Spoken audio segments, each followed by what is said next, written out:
You are entering a dimension of sight and sound. And willies, welcome to Monster Porn, Weird Fiction and Horror Podcast.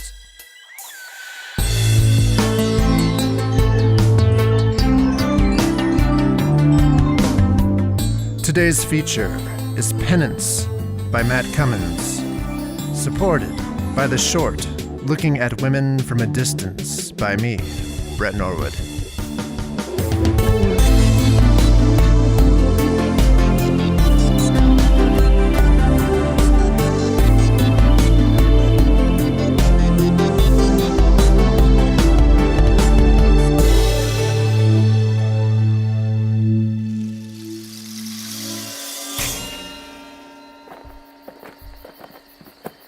Thunder Mountain, the dwelling and throne of a god so ancient that his name no longer lives among men. Yeah, I've been here before, remember? Yes, I do. But I feel a place of such gravity demands the dignity of an introduction, like entering the court of a king. Oh, fuck you both. Oh, he's getting a little testy. Will this thing hold him? An Ark of Solomon will let no demon escape. I'll admit it's rattling at the seams. I hope that I constructed it properly. What do you mean? The instructions were in Aramaic.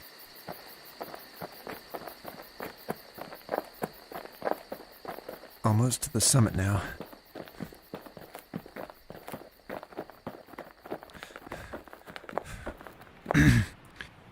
If there is any entity capable of banishing the so-called desolator of Abath Kanath, who has been impersonating a teacup pig to parasitize your family's hearts, it will be the unknown god who dwells on Thunder Mountain. Alright. What now? We pray. What? He is here. We have only to speak to him. Well, you're the internet-ordained reverend, so, take it away. We will need the blood sacrifice. What? You're kidding me. That's archaic. That's fucking Old Testament, dude. Wait, you are kidding, right? Like, we didn't bring... I don't like the way you're looking at me. Why do you think I needed you here? Fuck you, man. Oh, come on. It's a little funny. But it couldn't be you anyway. You're not unblemished. Really? You know, I've been using my wife's face wash. It's really... Oh, gotcha. Okay, yeah, whatever. Go on. Grow a nutsack, you dickweeds. Hey, can we just sacrifice him? No. I'm afraid not. That would only free him from his meat prison of pork and bacon to cause more trouble. Do it. Fucking do it, you cucks. I'm gonna kill him. You know, you broke my daughter's heart, you little shit. Getting emotional, are we? See? You snowflakes will never have the huevos. To the unknown god once met upon this mountain, Cloud Rider, whose quiver is full of thunder, piercer of the serpent's hide, Nathaniel. Seamaster, I am here. Where is he? Shh. He can hear you. He's in your heart. My God and Master, we your disciples have tried in vain to exorcise the unclean spirit that has entered this swine. Behold, this type of spirit does not come out with only prayer and fasting. What then do we lack? You ask to hear what you will not like. We came all of this way. Please tell us how to get rid of this demon. As I live, I say this type of spirit will not come out with prayer and fasting alone, but with butt sex.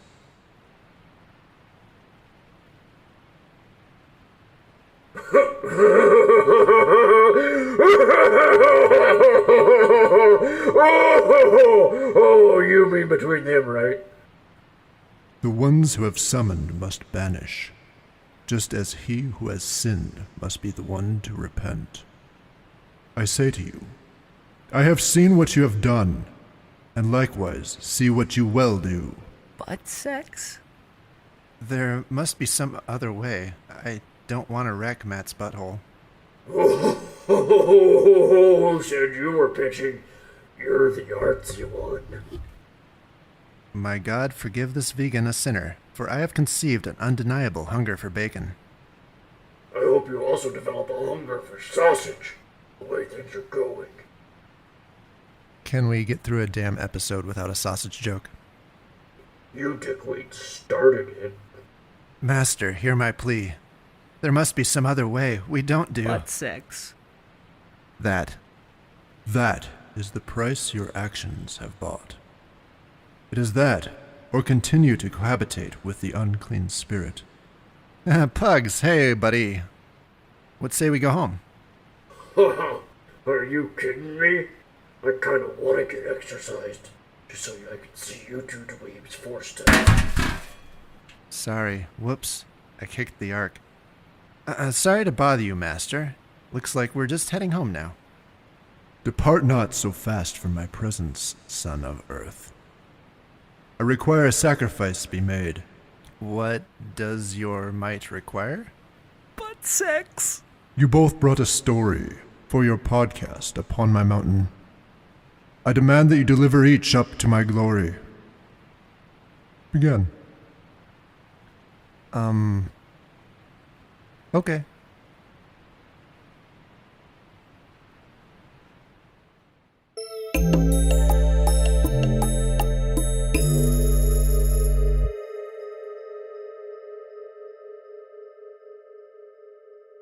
I like to walk in the evening, also in the afternoon, and sometimes before lunch, but most of all in the evening on a fine spring or summer day, when the leaves are out and the gnats are glistening in the air, and you can smell the barbecue of somewhere in the neighborhood, and somewhere a truck with its window down is playing music, while some kids in the park throw a frisbee. These are days I like. It's hard to find women to match my height, so when I am walking, I always take the most note of those rare women most compatible with my stature. But I like all beautiful women, and I enjoy seeing them out in the spring and summer, enjoying the evening or afternoon or late morning, and often they are with their families, and I have to think, oh well, she's beautiful, but not for me, and what a beautiful family she has. That's nice. I like options and possibilities. I like to look and see what great diversity is out there, but sometimes I think I make people uncomfortable. I don't mean to, but sometimes when I make eye contact and smile when I'm out on my walk, I don't get much positivity in return, or I get a rather offensive look that I think is entirely unnecessary. It's not like I stare at a creep. I'm just on a walk like everybody else. But a rumor started going around that there was a creep in the town who had been caught looking at women in a weird way, and I thought I was in a special position to catch him since I was always out walking and I could do something for my community and for the sake of protecting the women. So I kept an eye out through the summer, but I never saw the offensive person. However, it did seem that other people were on edge and suspicious. I got many more weird looks on my walks. Back in my den, I could sit on the floor and draw with my finger in the dirt and imagine scenes of confronting this lecherous weirdo and rescuing my town.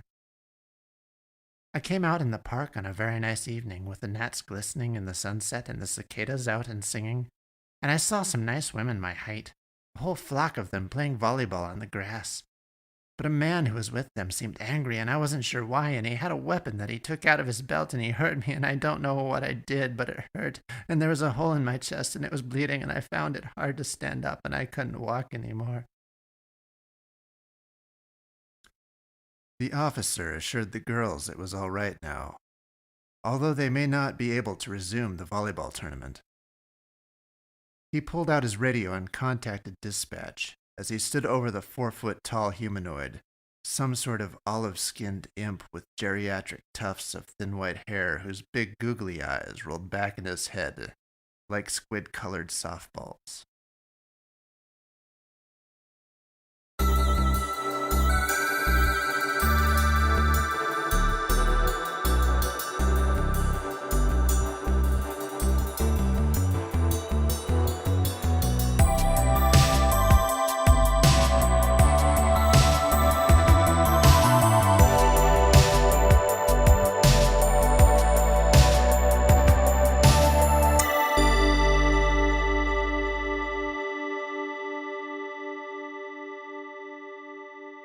Cordell remembered a flash of light and the smell of oil.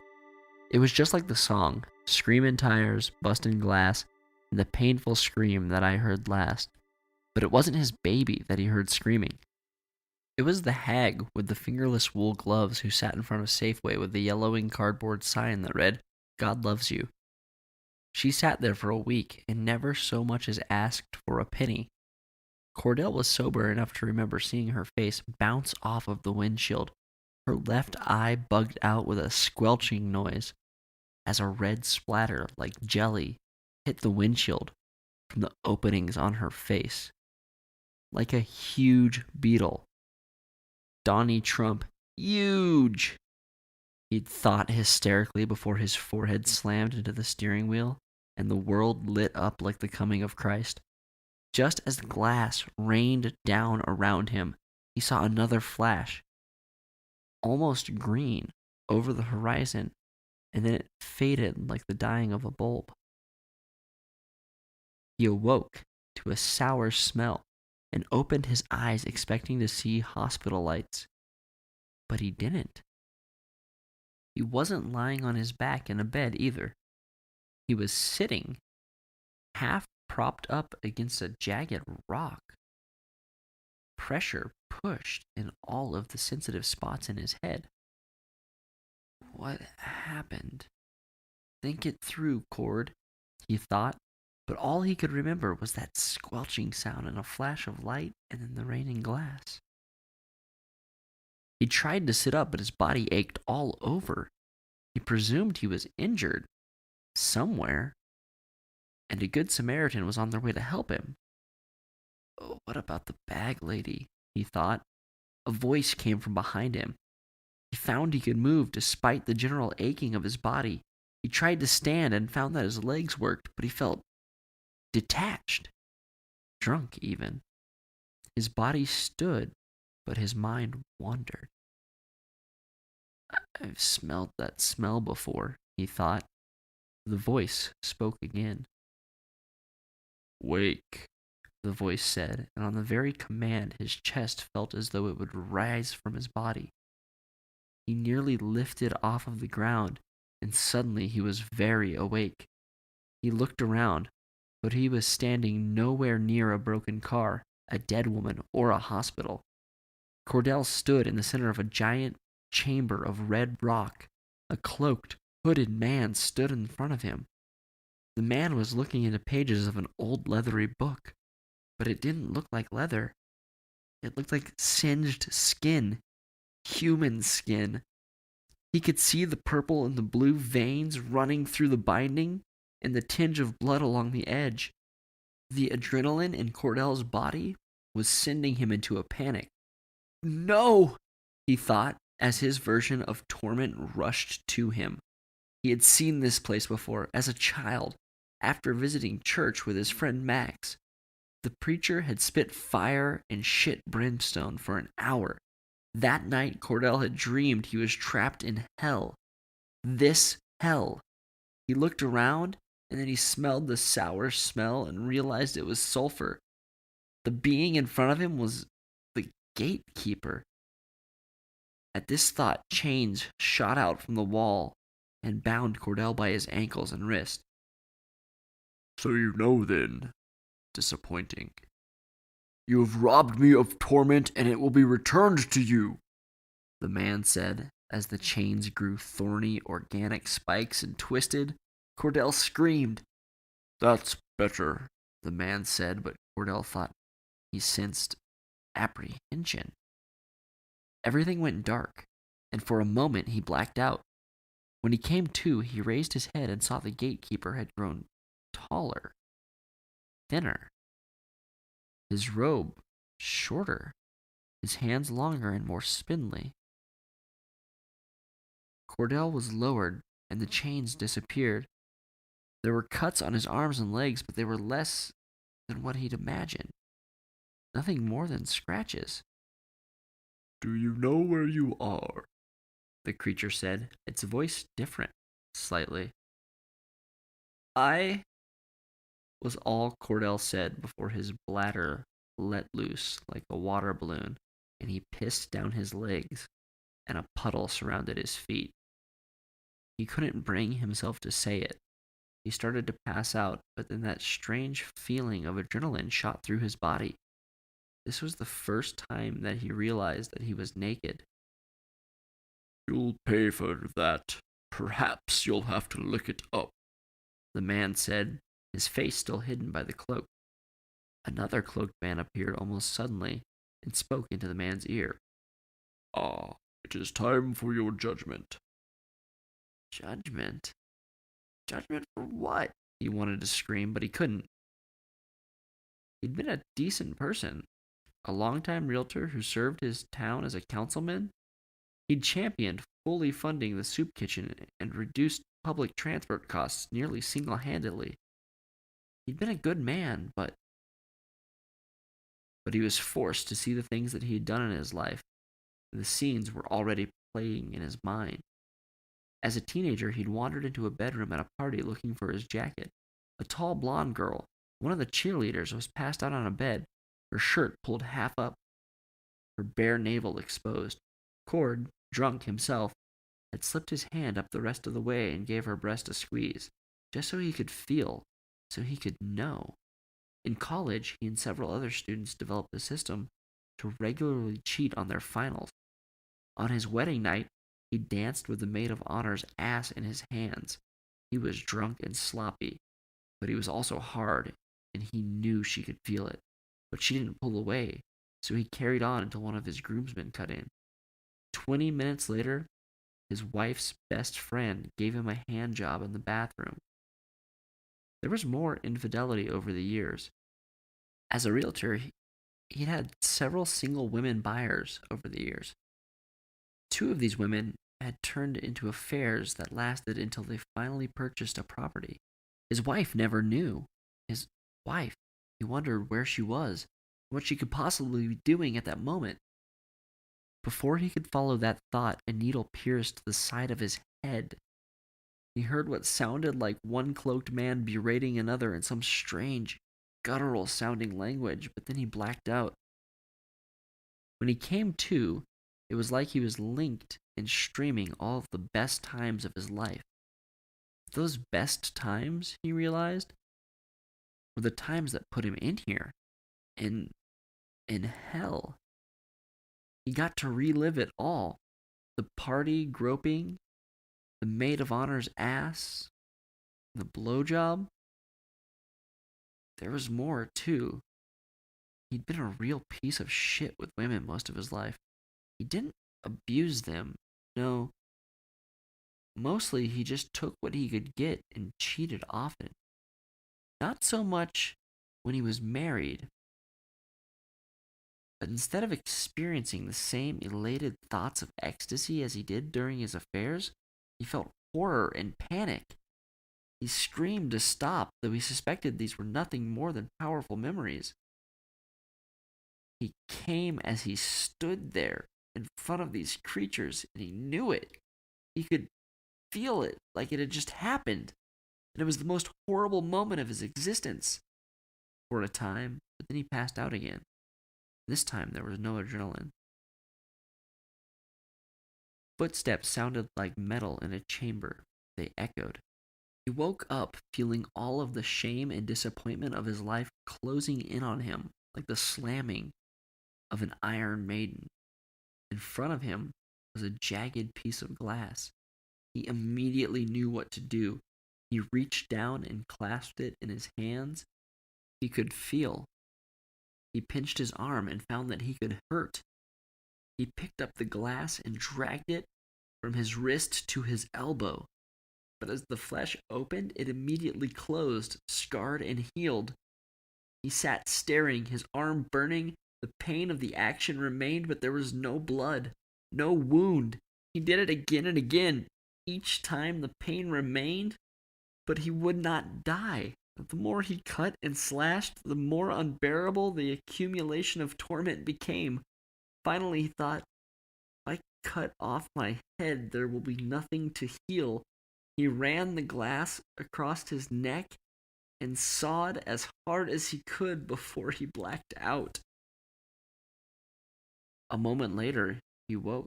with another shot of adrenaline. He found his body was hooked up to several machines. Why would the devil need these, he thought, and then another thought occurred to him. That if the devil's power was more crude than a magic, godlike power, that he had to use cruel instruments of torment. Perhaps that was his power. He raised his head, and the pain in his neck exploded, every nerve lamenting his movement. You cannot end your pain here. Your torment can only increase. The harder you try, the worse the torture. There's only one way to cure the pain, the creature in the hood said. You must absolve yourself. How? Cord asked in a dry rasp. It hurt to speak. Discipline, the creature said, but this word seemed to hang out there and waver. Again, the creature sounded unsure. Cord looked up, and the creature was looking at him. It was shorter again, different. No, it wasn't shorter at all. It was just different. Had they changed shifts? He tried to lift his head and look at the creature in the eyes. Beneath the hood, he could see a reflection of two large eyes, like the eyes of some kind of giant bug.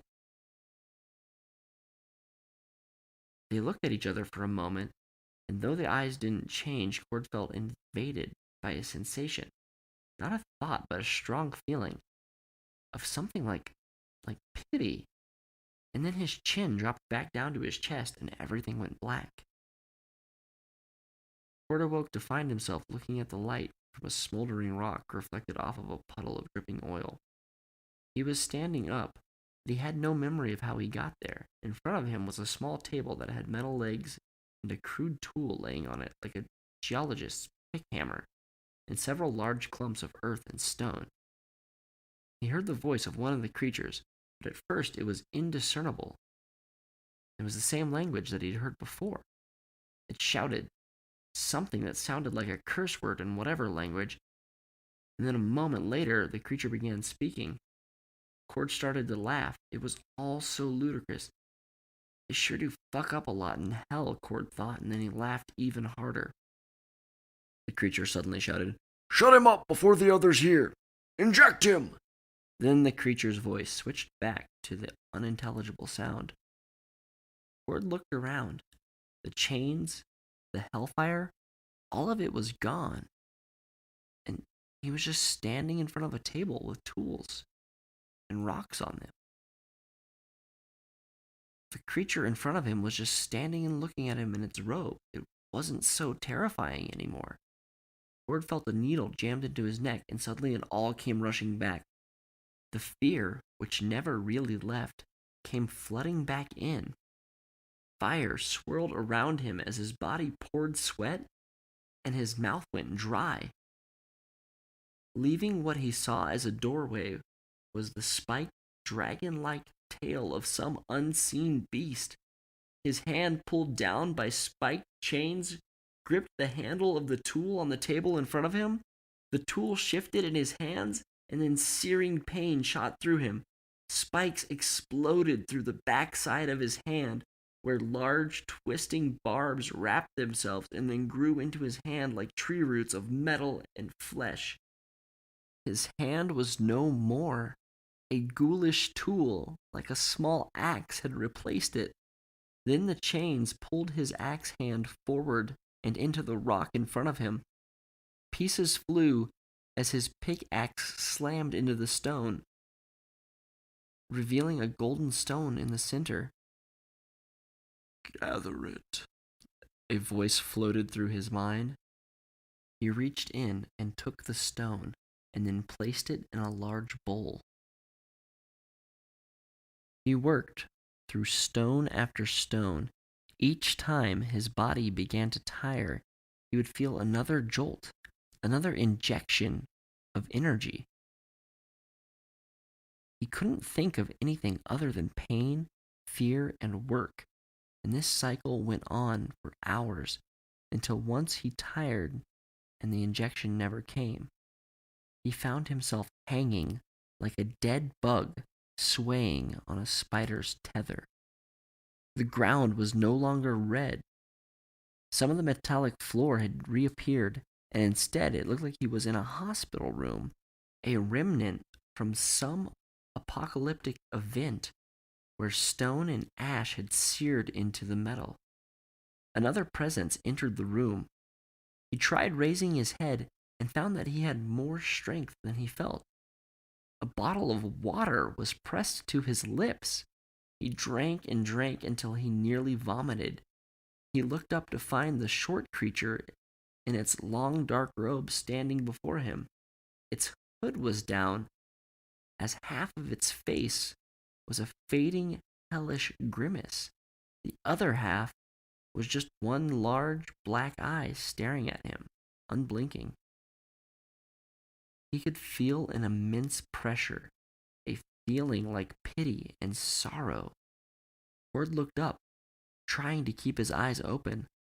On the wall across from him, a sink was beginning to form in the rock and fire.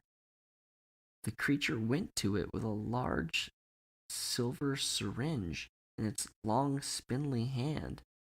It poured the contents down the sink, and then once again Cord lost consciousness.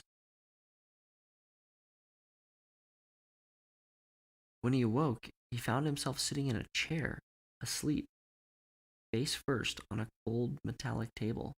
He sat up. There were no scars or scratches anywhere on his body. His right hand was his hand again, but his left was covered in something. It was brownish black and foul smelling. He looked up and found that all over the tables in front of him were giant piles of shit. There was something like a small rock hammer in front of him that was also covered in shit. In the bowl next to him, there were several shit-covered small stones. Normally, Cord would have had to fight not to vomit. But all things considered, being covered in shit really wasn't that bad. And he had to fight back laughter. There were no chains holding him down anymore, and he could stand. Cord turned to find himself looking out of a window. When he looked out of the window, he thought, it looks like Mars. But then he recognized some small desert plants growing along the side of what looked like a road. I've seen this before, he thought, and he realized that he was staring at the salt flats of Utah.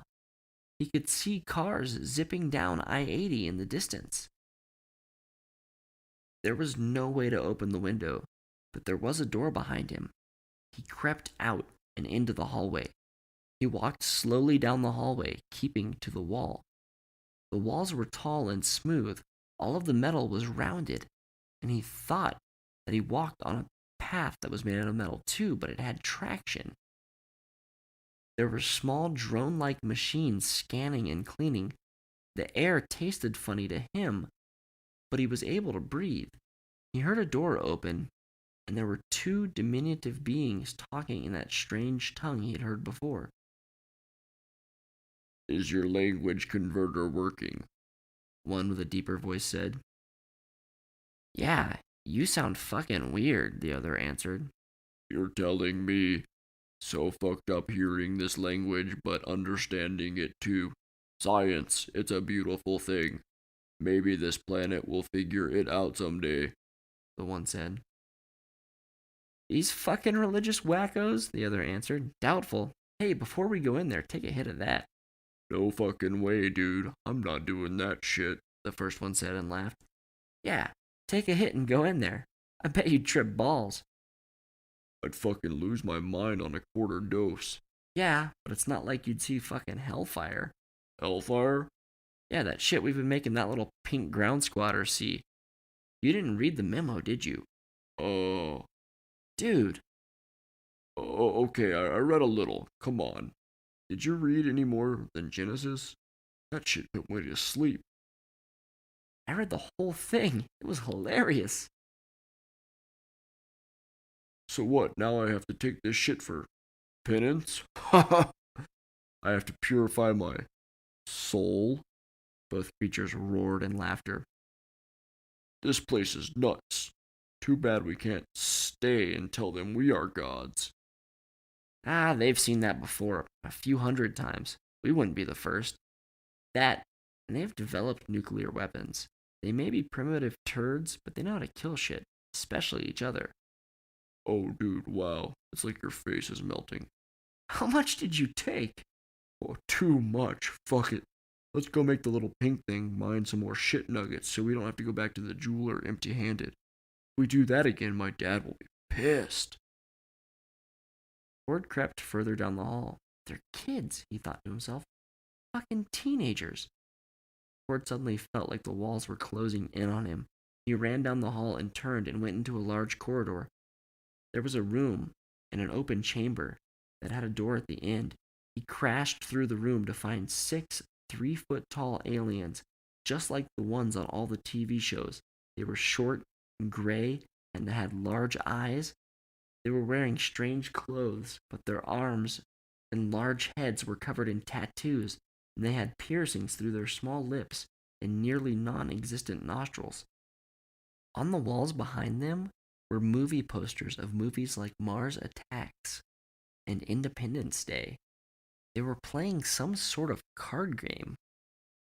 One grunted something that sounded in tone like, "Oh, fuck," as a cigarette fell from the corner of its lip.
Just a fucking shitty story.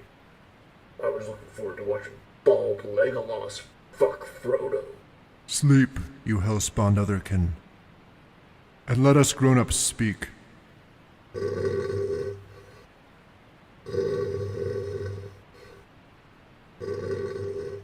I have other business with these sons of Earth. Butt sex. I have a purpose, to send you to my people, to speak my words to them, and gather them from the nations. You shall take up your podcast, and speak my words to the children of Earth. No longer shall you be monster porn, but now you shall be God porn. No, wait, that doesn't sound right. How about the Godcast? Is that taken? Surely your might has a better pun than that? Never mind. Call it monster porn, I don't care. But take my words, and be my mouthpiece. But, Master, my mouth is unlettered, boorish, ineloquent. Then, take Matt's mouth. You shall be my prophet, and he shall be your prophet. Use his eloquence in my name. Butt sex? Shut up, Matt. The god has given you back your sphincter. Sons of Earth, take my message and spread. We'd rather not spread anything, thank you. What? Spread my... God butt sex. Oh, Jesus Christ.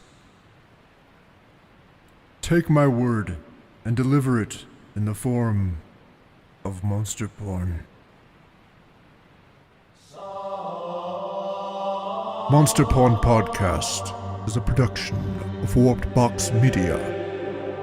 Today's feature was Penance by Matthew Cummins.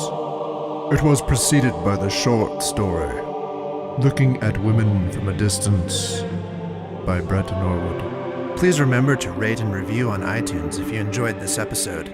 Shut up, human. Your petty calls to action have no place beside my commandments. This appearance is not necessarily an endorsement of the content of this production by the holy personage. Thou shalt do thy homework and turn in before 9 on weekdays. These are my commandments. Thou shalt also rate and review on iTunes. I just said that. And follow us on Twitter and Instagram. Peace.